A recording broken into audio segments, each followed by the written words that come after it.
Well, this is going to be interesting. I want to read something out of here. Now, actually, these documents exist. I went and got the file out of the safe.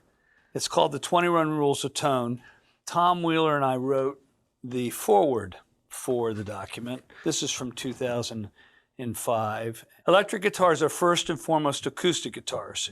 Great balanced tone is a delicate combination of many factors. When the balance is right or perfect, the whole becomes much greater than the sum of the parts. An NBA coach once asked why he spent so much time teaching the fundamentals of the game. He replied, "Mastering the fundamentals won't guarantee that we will win, but failing to master them will guarantee that we lose." So it is with the rules of tone. No set of rules will guarantee a great instrument or completely substitute for the wisdom, talent, or judgment of the builder. But for a guitar to be truly great, each and every one of the following rules must be followed.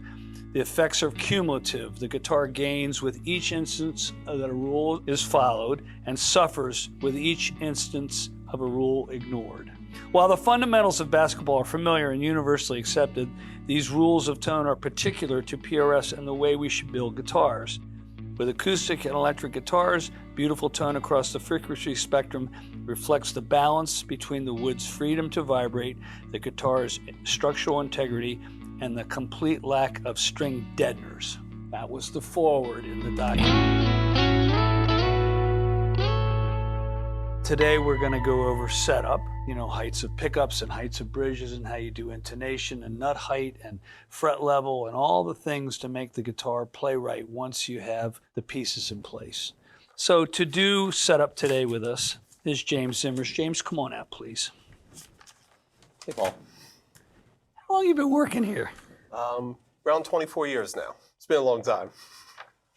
It has been a long time. It has been a long time. And what jobs have you had at PRS? When I showed up, I started out sanding top coat. I moved on to buff, or shine control technician, I believe we called it. Shine control technician? Yeah. That's a new one on me. I just learned something. Go on. After that, I moved into final assembly for a little while. Yeah. Until the creation of the PTC, and I was hired in when the PTC was started. So that's PRS Tech Center.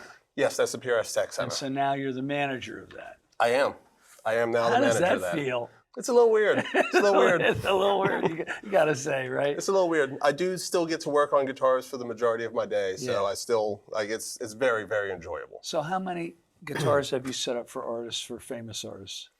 That's a big number. It's a very big number. So?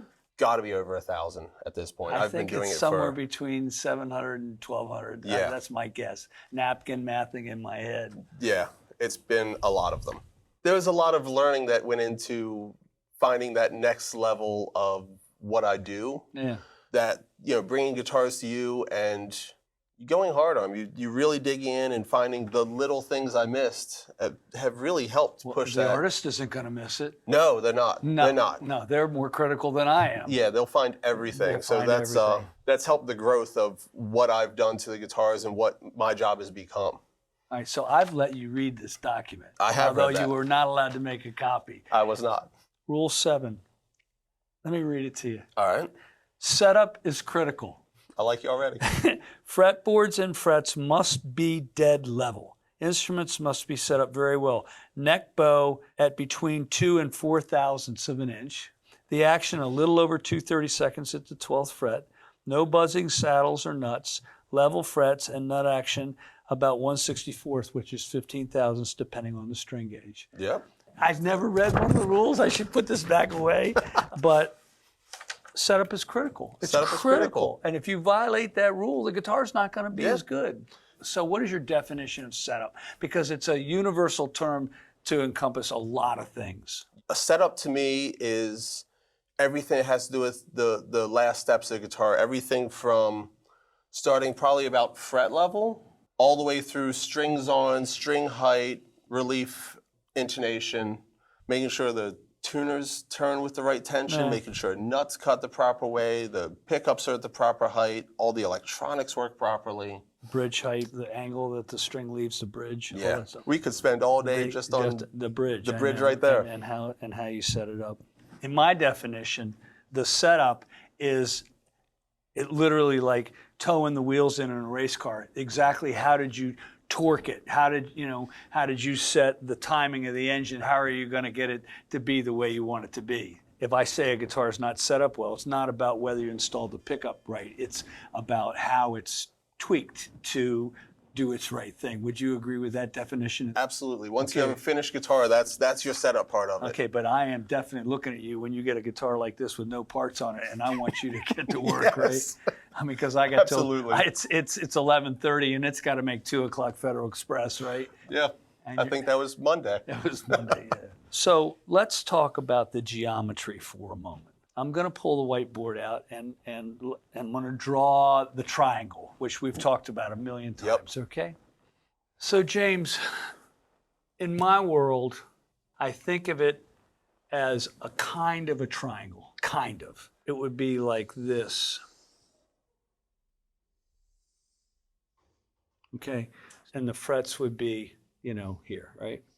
This is the height of the nut so it can clear the first fret, and this is the height of the bridge so that when you push your finger down here, it's clearing the next fret. It's clearing it, okay? This triangle is incredibly sensitive because imagine for a second you've got a neck and you've got these frets, and the string, here's the nut, right? And the string is leaving. It's just clearing the frets, and it gets a little higher and a little higher and a little higher and a little higher, and then there's this distance here that it's set up. It's a pretty small triangle, right? But if you don't have this up some height, when you push your finger down here, it doesn't clear the next fret, all right? You're only talking about this being the diameter of an A string on a guitar. Yeah. We're talking about, it's not a very big, maybe a low E string. It's not a lot, right? And this is the distance of a G string. I mean, it's yeah. Right. So this is running 15 thousandths, and above the 12th fret, you're running 32 thousandths, right? 32 to 40, yes. Something like that, right? And to me, that's a pretty fine triangle. And when you lower this down to 20, it starts buzzing really badly. And if it's up at 60, the action's too high. Right? Yep. So if those frets aren't dead straight, if those frets are not level, this is a nightmare, this little teeny triangle, right? So I want to show them, the one thing I want to demonstrate for everybody is how we make a device for leveling the frets so they're just dead level, right? Yeah, okay. Absolutely. All right, so James, as you know, this is a surface plate. Yes. Okay. They're level of their whole surface within 2 10,000ths of an inch. A piece of paper is 2.5 thousandths thick. So this is literally level on its entire surface at 1/10 that. Yep. So what we do for everybody's demonstration is we'll take a piece of the sandpaper. In general, this stuff is really consistent in thickness. So if I take this device, which I want to lay on the frets, and I want to level the frets, if I take a magic marker to it, and I go like this with the sandpaper, I mean, it's touching the whole thing almost instantly. I mean, it's beautifully level. I just leveled it. These things will change level, even as a piece of plexiglass or steel over time. But this thing, literally, you can almost feel the air. Here, do it, James. You can almost feel the air suck out from underneath it, right? Yeah, you get that little bit of resistance. What we've done is made a Xerox copy of how flat this is. And then when you put the sandpaper on there, a 400 grit, and you mark each of these frets with the magic marker, when you barely move it, you can find out exactly how level the frets are. What did you think when I first showed you this? Did you think I was out of my mind? What did you think? I thought there was tools on the market that did that. I learned that we real bought quickly. those. What happened when we bought them? We bought them, and then we did this, and we realized that we were just better off doing this from the get-go.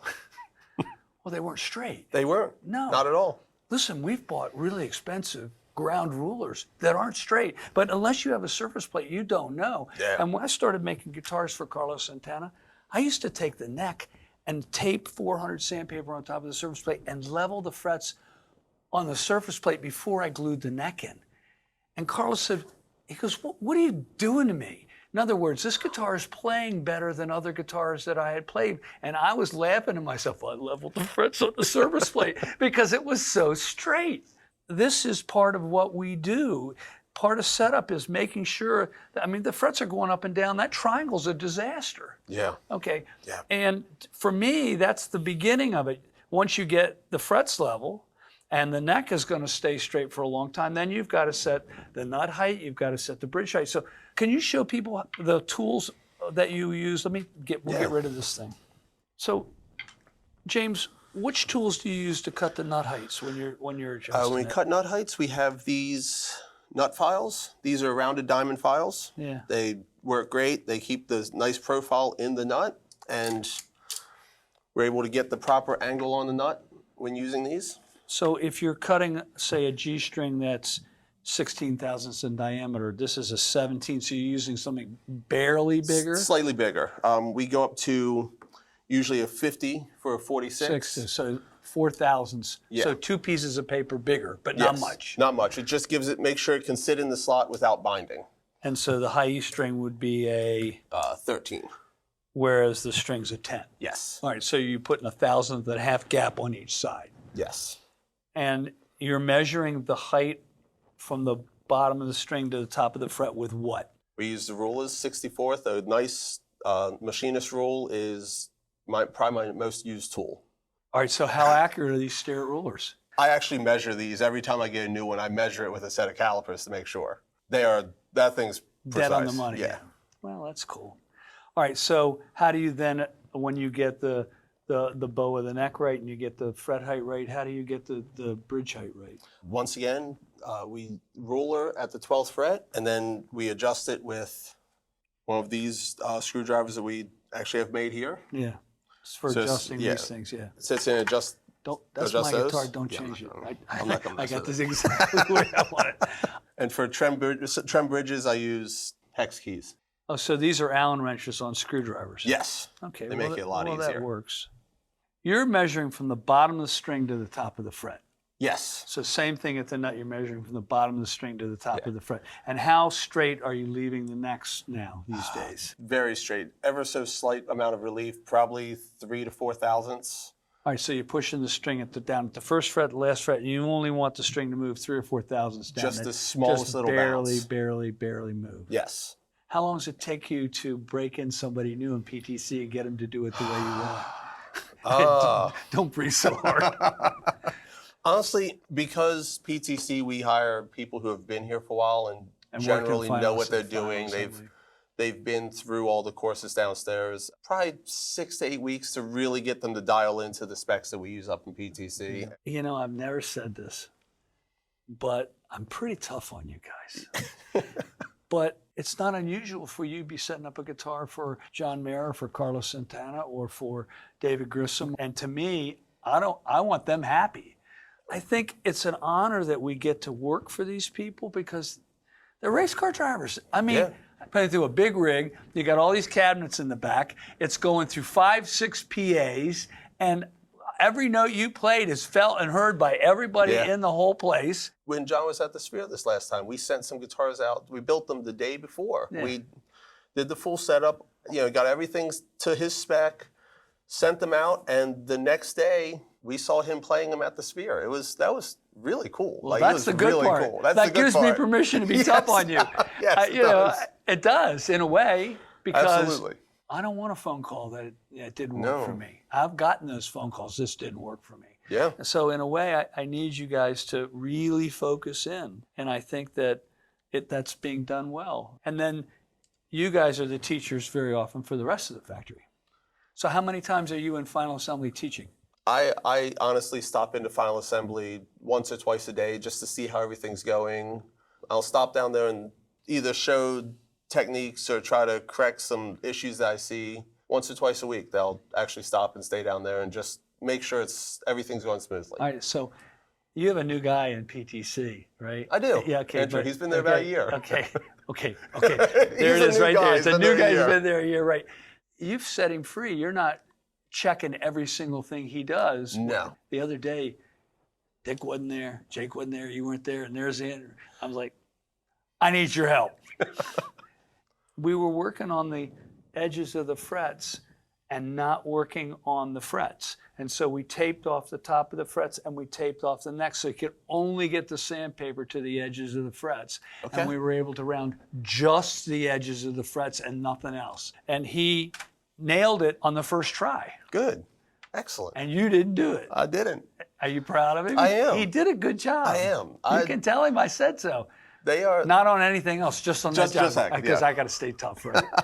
What they're doing in final assembly and what they're doing to get the setups right, not just in final assembly, but then in quality control afterwards, in private stock setup, in PTC, all of it, it's all the same spec. You don't run by a different spec than final assembly runs by. No. And what you're teaching down there is the same spec. I'm proud of it. I think setups are good. I think they're really good. Look, when we started into this business, guitars didn't show up tuned. You didn't even think about playing the guitar till it went to the repair shop to get set up. And I thought that was unacceptable. I thought it should come out of the case ready to go. In a way, we're trying to make it easier for somebody, you know, with the SE guitars on up, that the guitar is not fighting them, it's helping them to learn. Because the first little steps of playing guitar when you're trying to do it, it's kind of difficult. And I think that the setup part makes it easier for them. Absolutely. You're already trying to figure out how to do all these weird shapes with your fingers. The last thing you want to do is to have that guitar fight you and make it harder. I have been kind of horrified at times that the instrument that was sold to somebody made it so they never wanted to play again. And I fundamentally didn't want that coming out of this place. And so all these setup specs that you're talking about, all this stuff is so to make sure that somebody can have a good experience. I set all my guitars up like this. So When you go home, you don't change our spec, you leave it? I leave it. Absolutely. Well, that's good. I like that. A part of setup is to make sure that the taper on the pot is good and it doesn't jump on, to make sure that the tone control works right, to make sure that I've seen guitars where the bass pickup worked, but when you hit the switch to the treble, it didn't work, right? The other thing that you do is set the pickup heights. Yes. And if it's too close, it'll touch it and you got a problem. But if it's too far away, it doesn't have enough volume. Doesn't have enough volume. You also have to watch how close you are because you can get that warble note that you can hear sometimes. Well, that's the magnets pulling on the string. It's the magnets pulling the strings. I call it monkeys hanging on the strings. Yes. Because the magnet's actually pulling the string down. It goes whoop, whoop, whoop, whoop, whoop. It's called a wolf tone. Yes, the wolf tone. Right. We also adjust them to make sure that we have a separate distance on the treble and bass side, because that's another form of the EQ that happens within the guitar. You can dial in a little more treble, a little more bass, a little less treble. By the angle. By the angle of the pickups. The first thing that Joe Walsh did when I saw him pick up one of our new guitars was he got a screwdriver, immediately started playing with the pickup heights because he wanted the bass to be a little louder. He wanted the bass side up a little bit. He was very used to that. Whereas we tend to lower the bass side of the pickup just a little more than the treble. Yeah, just a little bit, just to keep it a little clearer and let the high end sing a little bit, yes. So James, thank you for sharing everything with everybody. I think you for having me on. Yeah, you're the first take kid, you did great. By the way, a lot of your coworkers did really well at first take too, because it's such a natural thing to talk about what you do all day long, right? It's honestly, you kind of forget about the cameras and all of that when you talk about this because it's what we do. It's what we do. Just what we do. It's what we do, right? Look, we're trying to make tools for musicians, tools for enthusiasts, tools for people learning how to play guitar, tools for people that are making a living doing it, people that are just hobbyists, and then people that are absolute experts. We're trying to do all that. And quite frankly, the setup's not any difference really for just the starting person than it is for the rock star. So that's cool. Thank you for being on, my friend. My pleasure. Well done. Well done. Well done. My pleasure. This is the final video in this series of Rules of Tone videos, and I think we covered a lot of ground. I'm pleased with the way that all the people from the factory explained not just their experience, but what customers they've run into experience, but their employees and their coworkers experience. I think that's been really good. And I think there's been a really good exchange. I've shared some things with them that they hadn't heard me say before, and they shared things with me that I hadn't heard them say before. So I think that that was positive. There's a lot of learning in here about what we are about at PRS, how we make our guitars, the kind of pride level that was so apparent in the way that the employees spoke about their jobs and their responsibilities and their care for the instruments. I mean, when you get an instrument, you know it's been cared for because of how it feels. I mean, there's something visceral about the feel of a guitar that you have an idea that the people that made it cared or not. You can't hire somebody and say you must love it. That's not the way it works. But in order to make something this beautiful without some amount of love, it just isn't going to happen. And so I think you got to see how the people at PRS experience working on the instruments and how they try to accomplish their jobs in each of the little parts of the guitars, whether it's the tuning peg, the nut, the neck shape, the setup, the pickups. We went into woods, we went into piles of stuff. So everybody, thank you very much for watching. That was the Rules of Tone videos, and we're off to the races. I'm putting this back in the safe. This is mine. See you later. Bye-bye.